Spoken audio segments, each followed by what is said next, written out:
La ville de Marseille connut des émeutes sanglantes, surtout celle de 1848, où 120 prisonniers furent incarcérés au château d'If. D'ailleurs, le graffiti sur la porte « Hôtel du peuple souverain » peut en témoigner. Il y a eu également 304 détenus après le coup d'État du 2 décembre 1852. Les Huguenots, les protestants les plus connus, attendaient leur déportation vers Alger et la Guyane.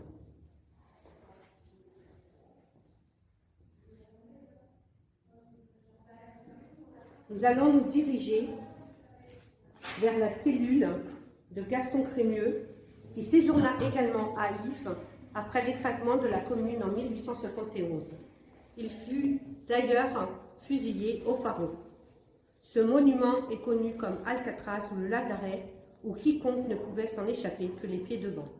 La mortalité au château d'If était de 9 mois, vu les conditions déplorables des détenus. Elle était sordide et d'une puanteur.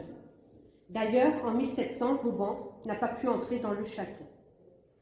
Ils ont également connu la peste en 1720, car aucun bateau ne rentrait ni sortait. De ce fait, pas de nourriture pour eux. Nous allons nous diriger vers le cachot d'Edmond Dantès, l'héros du roman d'Alexandre Dumas, Le Comte de Monte Cristo.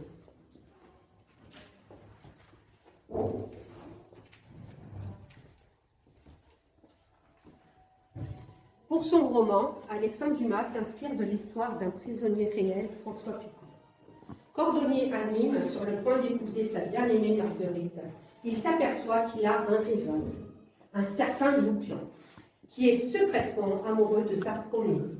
Est-ce par vengeance ou convoitise que celui-ci le fait arrêter et jeter en prison au château d'If?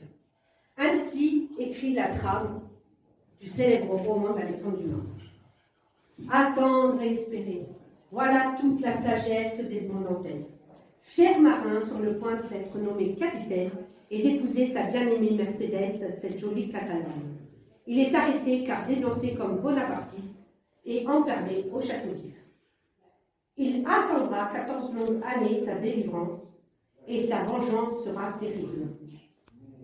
Après sa spectaculaire évasion et l'aide de son vieux compagnon de cellule, l'abbé Faria, qui lui révèle avant sa mort l'emplacement d'un trésor caché. Il deviendra riche et célèbre. Les fortunes se font et se défont au gré de son implacable volonté. Alexandre Dumas raconte ses aventures extraordinaires avec génie de son héros Edmond Dantès.